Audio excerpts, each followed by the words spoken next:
આપણા દરેકના ઘરમાં વાર તહેવારે કે મહેમાન આવે ત્યારે આ પૂરીઓ તો બનતી જ હોય છે. પણ શું એકોએક પૂરી ફૂલે છે ખરી? અને આ રીતે એકદમ જ તેલ વગરની રહે છે? અને જો પાતળી રાખીએ તો તળતી વખતે તૂટી જાય અને તેલ પીવે, અને જાડી રાખીએ તો ખાવામાં મજા ના આવે. તો 2 સિક્રેટ ઇન્ગ્રેડિયન્ટ્સ ઉમેરીને પરફેક્ટ લોટ બાંધવાથી લઈને વણીને તળવા સુધીની બધી જ ટિપ્સ હું શેર કરીશ, જેથી કરીને બનાવ્યાના 6 થી 7 કલાક પછી પણ જો તમે પૂરી જોશો તો આવી જ એકદમ જ સોફ્ટ અને નરમ રહેશે. જય શ્રી કૃષ્ણ મિત્રો, કેમ છો તમે બધા? હવે આજની આ રેસીપી તો તમે બિલકુલ જ મિસ ન કરતા. ભલે દરેકના ઘરમાં આ રેસીપી બનતી જ હશે, પણ હું જે ટિપ્સ તમને આજે જણાવવાની છું એ પ્રમાણે જો તમે આ પૂરી બનાવશો ને તો એકદમ જ પરફેક્ટ બનશે. અને જો હજી સુધી તમે મારી ચેનલ ચારમીઝ ગુજરાતી રસોઈને સબસ્ક્રાઇબ ન કરી હોય તો જરૂરથી કરી લેજો, આવી અવનવી રેસિપીઝ માટે અને ટિપ્સ માટે પણ. અને જો આજનો આ વિડીયો પસંદ આવે ને તો તેને લાઈક કરી દેજો, તમારા ફ્રેન્ડ્સ અને ફેમિલીમાં શેર કરી દેજો. તો ચલો હવે લોટ બાંધી લઈએ. તો સૌથી પહેલા અહીંયા હું લઈ લઈશ 2 કપ ઘઉંનો લોટ. તો આ જે રોટલીનો લોટ હોય છે તે જ લેવાનો છે. ઘણી વખત આમાં ભાખરીનો કકરો લોટ પણ નાખતા હોય છે, પણ એ ન લેવો, આ જ લેવો જો તમારે એકદમ જ સોફ્ટ પૂરી અને એકદમ ફૂલેલી પૂરી જોતી હોય તો.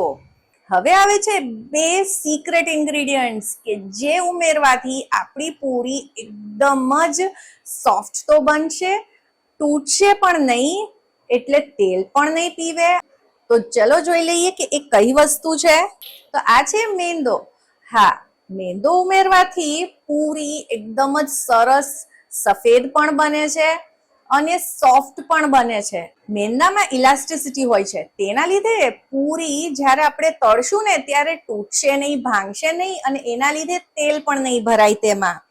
તો 2 કપ માટે આપણે 2 ચમચી મેંદો ઉમેરવાનો છે, વધારે નથી ઉમેરવાનો.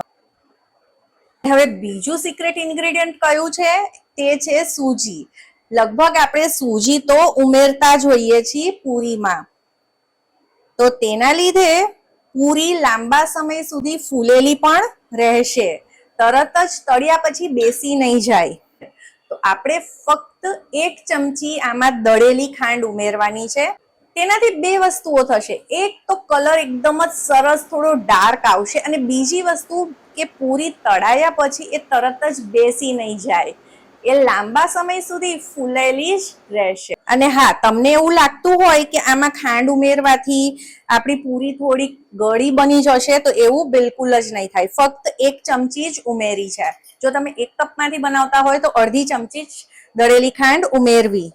હવે આમાં એકદમ જ થોડું 5 ચમચી જેટલું મીઠું ઉમેરી દઈશું.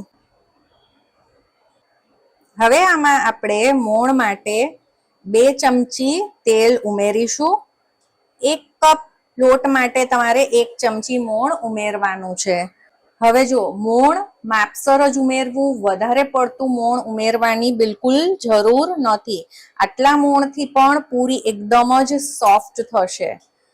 હવે સૌથી પહેલા આપણે આ લોટ ને બધી વસ્તુઓ મિક્સ કરી લઈએ. અને એક વખત જ્યારે આ બધી વસ્તુઓ મિક્સ થઈ જાય પછી જ આપણે તેમાં પાણી ઉમેરીશું. હવે વાર તહેવારો તો ચાલુ થઈ જ ગયા છે. આપણા ઘરે મહેમાનો પણ આવતા હોય છે, અને એમ જ આપણે પણ ઘરમાં પૂરી તો બનાવતા જ હોઈએ છે. તો ત્યારે આ રીતે પૂરી એકવાર જરૂર ટ્રાય કરજો, એકદમ જ પરફેક્ટ બનશે. હવે આ બધી જ વસ્તુઓ મિક્સ થઈ ગઈ છે. તો હવે આપણે આમાં થોડું થોડું કરીને પાણી ઉમેરતા જઈ અને લોટ બાંધી લઈએ. હવે અહીંયા મેં જે કપથી આ લોટ લીધો છે તે જ કપથી હું પાણી આમાં નાખીશ, એટલે તમને પણ અંદાજ આવી જાય કે આમાં અંદાજે કેટલું પાણી જોઈશે. તો આનો લોટ કેવો હોવો જોઈએ? તો પરોઠાથી થોડોક ઢીલો લોટ રાખવાનો છે, પણ એટલો બી નહીં કે આપણે વણવામાં તેલ કે પછી અટામણની જરૂર પડે. તો આપણે એવો મીડિયમ સોફ્ટ ડો આનો તૈયાર કરવાનો છે. શાકની પણ જરૂર ન પડે તેવી એકદમ જ ટેસ્ટી ને મસાલેદાર પૂરીની રેસીપી બધી જ ટિપ્સ સાથે જરૂરથી જોજો. અને સાતમ માટેની એવી થાળી જેનું રાયતું તો આજ સુધી આવી રીતે તમે ક્યારેય નહીં બનાવ્યું હોય. અને બાજરીના વડા એવી ઇન્સ્ટન્ટ મીઠાઈ જે 10 મિનિટમાં તૈયાર થઈ જાય. અને થેપલા તો એવા કે બનાવ્યાના 2-3 દિવસ સુધી કોરા જ ન થાય. આવી ઘણી બધી રેસીપીઝ છે મારી ચેનલ પર, જરૂરથી ચેક કરજો. હવે આ લોટ તો બંધાઈ ગયો છે.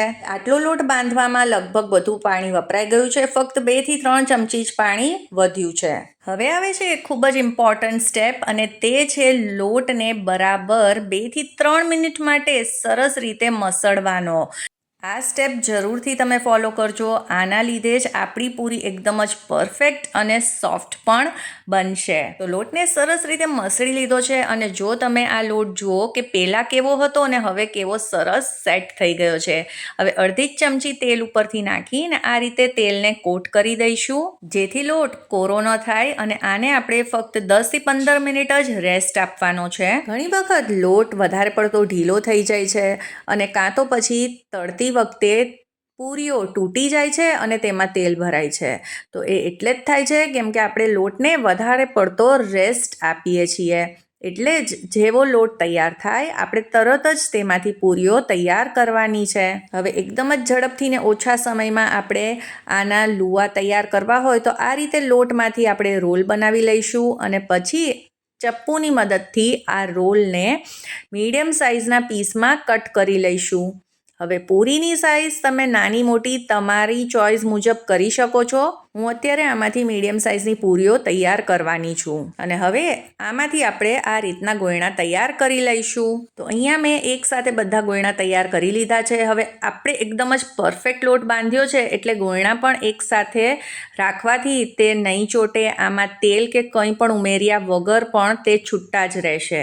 હવે પૂરીને કિનારીએ વણવાની છે, વચ્ચે પ્રેશર નથી આપવાનું. આ જ તેની પરફેક્ટ રીત છે પૂરી વણવાની. હવે પૂરીને આપણે મીડિયમ વણવાની છે, બહુ જાડી પણ નહીં અને બહુ પાતળી પણ નહીં. તો હું તમને બતાવું કે આની થિકનેસ મેં કેટલી રાખી છે. તમે જોઈ શકો છો કે બિલકુલ જાડી નથી. એટલે જ્યારે આપણે આને તળીશું અને જ્યારે આપણે આને ખાશું ને તો આપણને સોફ્ટનેસ લાગશે. બહુ જાડી પૂરી હોય ને તો પણ પૂરી સોફ્ટ નથી લાગતી. તો આ બધી જ નાની નાની ટિપ્સનું તમારે ધ્યાન રાખવાનું છે. તો આપણે તેલના ઉપયોગ કર્યા વગર કે પછી કોરા લોટના ઉપયોગ કર્યા વગર બધી જ પૂરીઓ તૈયાર કરી લીધી છે, અને આ રીતે આપણે છૂટી છૂટી પાથરી દીધી છે. હવે પૂરી તળતી વખતે કઈ બાબતનું ધ્યાન રાખવું તે જોઈ લઈએ. તો તેલ એકદમ જ ગરમ હોવું જોઈએ જ્યારે આપણે પૂરી તેમાં ઉમેરીએ. પ્લેટમાં જ્યારે પૂરી રાખી અને જે સાઈડ ઉપર હતી તો જ્યારે તેલમાં નાખીએ ત્યારે તે સાઈડ ઉપર જ હોવી જોઈએ, જેથી કરીને નીચેનો ભાગ જે સોફ્ટ હશે એટલે પૂરી તરત જ ફૂલાશે. આ રીતે જુઓ, મારે ઝારાની મદદની પણ જરૂર નથી પડી અને પૂરી જાતે જ ફૂલાઈ ગઈ છે. તો આપણે તેલનું ટેમ્પરેચર મેન્ટેન રાખવાનું છે. તેલ કોઈ પણ ટાઈમે ઠંડુ ન થવું જોઈએ. જો ઠંડુ થઈ જશે તો પૂરી ફૂલાશે નહીં અને તેલ પણ પીશે. પૂરીને તેલમાં એડ કર્યા પછી હળવે હાથે ઝારાથી આવી રીતે પ્રેસ કરશું તો પણ તે ફૂલશે જ. તો જુઓ કેટલી સરસ આપણી આ એકદમ જ પરફેક્ટ પૂરી બની છે. આ તમે એમનેમ ચા સાથે પણ ખાશો ને તો પણ તમને એટલી જ ભાવશે. આ એટલી બધી સરસ બને છે. તો હવે પૂરી બનાવો તો આ રીતે જ જરૂર બનાવજો. તો જો તમે પણ ઈચ્છતા હો કે તમારી દરેક પૂરી આવી રીતે દડાની જેમ ફૂલેલી બને તો આજની આ બધી જ ટિપ્સ ફોલો કરીને દર વખતે આ જ રીતે પૂરી જરૂરથી ટ્રાય કરજો. ચલો મળીએ પછી પાછી નવી રેસીપી સાથે. જય શ્રી કૃષ્ણ બધાને.